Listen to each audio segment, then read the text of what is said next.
Hi, welcome everyone to week 2 of the Divine Interception League.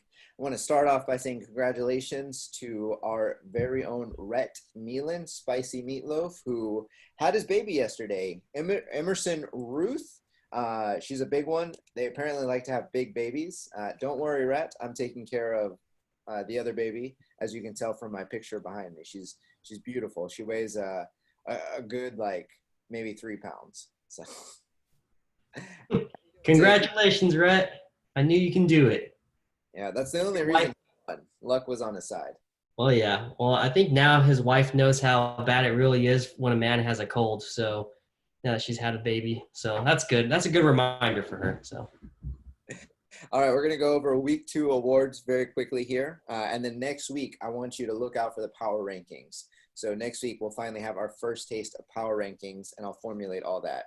So the narrowest victory goes to oh, just a reminder. Overdrew. Ah, Out watching that game last night, Chelsea and I were like, "Oh man, Derrick Henry's gonna bust one off." I was for sure that Henry was gonna do something, so I just went to bed and cried. 1.2, man. You are about to double the amount of victories you had last year. That's right. I'm excited.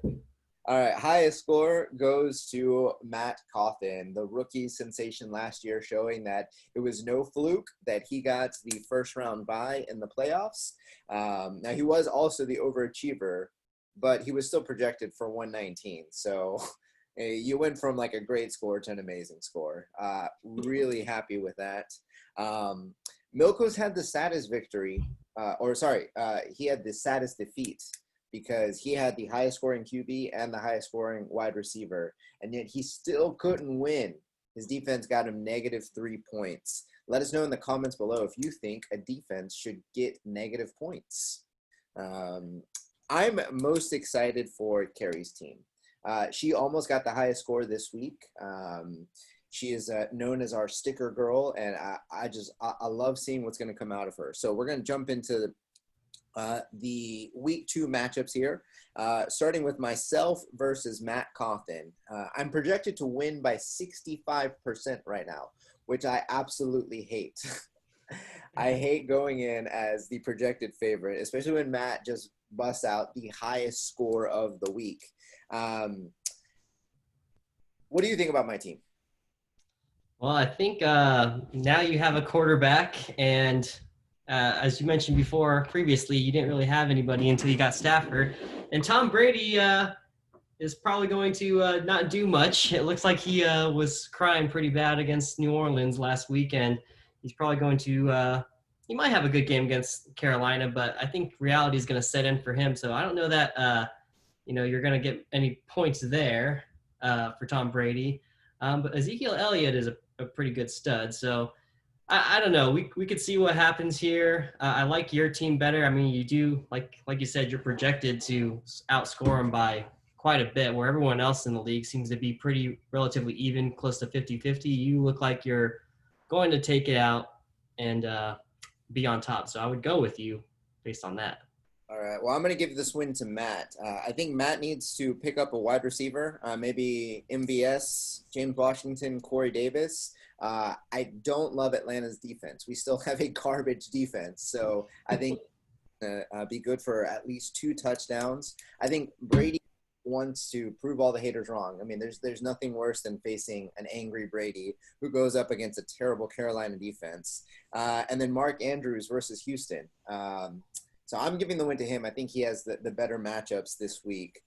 Should be a fun game. And after all, he really just wants to beat me. So maybe I can make it come true and get him off my back for the rest of the season. So our first disagreement there. Next, we have Milkos versus Carey. Milkos is projected to win by 54%. He needs to do something with Ingram and Kerryon Johnson. I don't think you can drop those players, but maybe he could finally trade. But he doesn't like to trade. Carrie could probably drop Henderson. She could replace him with a good flex, maybe like a Golden or somebody. But I think she wins this week and sends Milkos to 0-2. What do you think? Yeah, I would probably agree with you there. I think Carrie's going to win it. She had a great week last week, as you said, scored second highest points. And so I think that she's got a pretty relatively good chance there, especially if Milkos is only projected to win 54%. Like I said, 50-50s, you never know, but I think Carrie's going to pull this one out.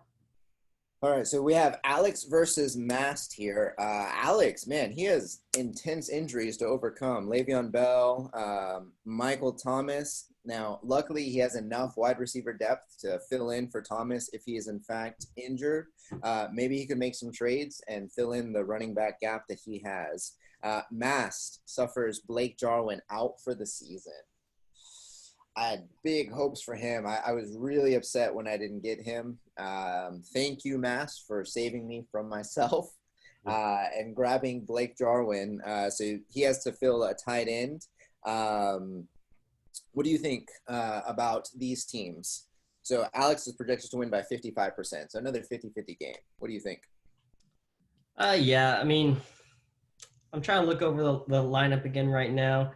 It looks pretty tight. It looks pretty close. I'm trying to see what kind of discrepancy that I would look at that would make me lean one way or the other. Just for these purposes, I think I'm just going to go ahead and go with Alex winning. Okay, so I'm actually going with Mass winning. I don't think Alex can figure out what's going wrong this week. And not only do I project Mast winning, but I project him with the blowout of the week. So I think Alex is going to have a pretty sorry game here, unfortunately, and Mast is going to destroy him. I don't have a crush on Mast, despite what you might think. I just like his team. So Okay, I gotcha. Chad versus James. You squeaked out a win last week, man. So James, who's left on your team? You lost Connor. You lost Kittle, you lost Sutton, and you lost Justin Jackson. So you feel good about Ingram? No, I don't. I was very happy to pull off this week 1 victory so I could ride that high for a little bit. I'm not very confident right now in how this next week is going to shape up for myself. We'll find out. You know, they haven't said anything about Kittle being out. He was going to be my big moneymaker tight end, get me those big points, and he's got a sprained knee, so he's most likely out. What QB are you starting this week? What's that? QB are you starting this week? I'm gonna go ahead and stick with my A-Rod. He was a pretty stud this past week. I almost wanted to go with Ben Roethlisberger based on projections, but I had to trust my gut that Aaron Rodgers was gonna kill it, which he did. So I'm hoping that he does that against Detroit. So we're gonna get another preview of this matchup based off rosters. So both of you guys need to pick up a QB, a running back, not a QB. Nyheim Hines is available, Peyton Barber, Adrian Peterson. So you guys are going to spend up some fab, maybe try to grab one of these guys. Marlon Mack out for the season for Chad. Chris Thompson was a no-show. And so, yeah, though Chad is projected to win, he's also going to get my vote. And I think he wins this week. Lamar against Houston. I was way wrong about DeAndre Hopkins based off week 1. There's a reason he's the number 1 wide receiver in the NFL. Hilton versus Minnesota. Minnesota has a terrible secondary. I'm giving this win to Chad, unfortunately. Love you, bud. Whatever. All right. What about you? You think you can win? I didn't even ask. Yeah, I think anything's possible. Obviously, Christian McCaffrey could run against Tampa Bay. Their defense wasn't very impressive against New Orleans, so maybe he scores me 60 points. What? Hey, were you watching? They were incredible. The defense? Yeah. Oh, I just really paid attention that they lost. Okay, I'm gonna lose. Okay. All right. All right. Way to reverse jinx yourself. There you go. We do in this league. All right. The other big projection to win this week, Rhett versus Drew. Rhett is projected to win by 68%. Rhett is the coach of the year, man. Every year, somehow, he is the luckiest guy in fantasy football. He must be the best person out of anyone in the league. I don't understand how this guy wins so many games and how he plays so well. Just crazy, man. Everyone else's starters are injured. Where are their backups? They're on Rhett's team. Yeah. Just insane, man. Congratulations again to your baby. He's got to win this week, man. He's got to prove to his daughter he's not a loser. So, Drew, you got to get a tight end. Henry should get going. His bench is pretty solid here. So I think that Drew has the upset here, though. I think Mahomes' magic comes back. I think Henry runs all over the Jags defense. And I think Hayden Hurst scores this week. But call me a homer. What do you think? I don't know. I think Rhett's going to go ahead and pull this off. Again, he's projected to win by 68%. That's kind of hard to come by. Obviously, anything can happen. But like you said, he just had his baby girl this week. That's what better time to win a game than after you have your baby. And so I have a feeling he's going to be pulling out the dad magic and coming through with a victory. So I said that was actually the last big margin, but look at our last matchup. I misread my notes here. Oh, my goodness. Yeah. Zach just put up a stinker of the week. So worst team points-wise. I still think best team on paper. Guys projected to win by 71% against defending champ Eric. So both these guys have won the league in the past. Eric shows that, hey, the Ravens defense are, in fact, the Ravens defense still. Chubb should bounce back. Unfortunately, he's basically a 50-50 timeshare with Kareem Hunt. So that'll be interesting to see play out. Zach had a bad game last week. I think his bench is stout. I think his team is still really good. I think once he figures out who to start sit, he'll be good for the rest of the season. Zach wins this one, in my opinion, but I think it's the closest game of the week. So I think he barely wins this week, maybe by a couple points. What do you think?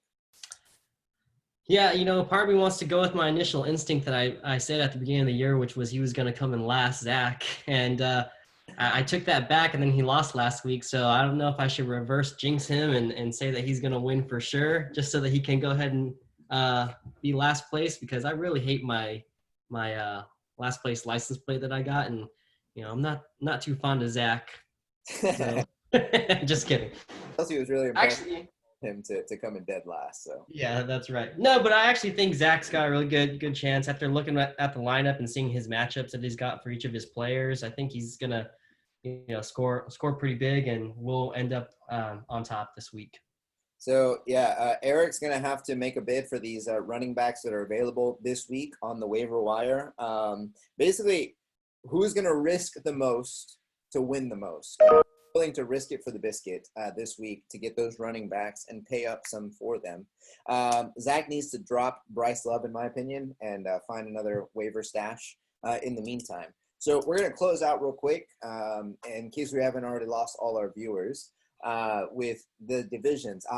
I got to say, so every year we assign the divisions randomly. Based off the week one, I'm so happy that there's not like one incredibly difficult division. It looks like finally there's some balance to the divisions. Right. I don't know. I love that. It makes it more fun. It makes it a battle. So everyone's going to still try to win. Again, remember, we're still playing for that Davante Adams jersey. We're playing to not get the license plate that you have to put on your car. For last place. So I don't know. What do you think about the divisions? Yeah, I think it's a great opportunity out there. Unfortunately, of course, I want to win, but I'm playing for second to last place at this point, just to get rid of that license plate. I still have it on my car. I just don't drive that car ever. So luckily, I have another vehicle. Division right now, so pretty good place to be sitting, right? That's true. So, well, thanks again for joining us. Any final words for our audience? Good luck, everyone. Hopefully the fantasy odds are in your favor. And still looking for a new co-host. So if you're interested in joining us, please submit your application. Thank you so much. All right. See you.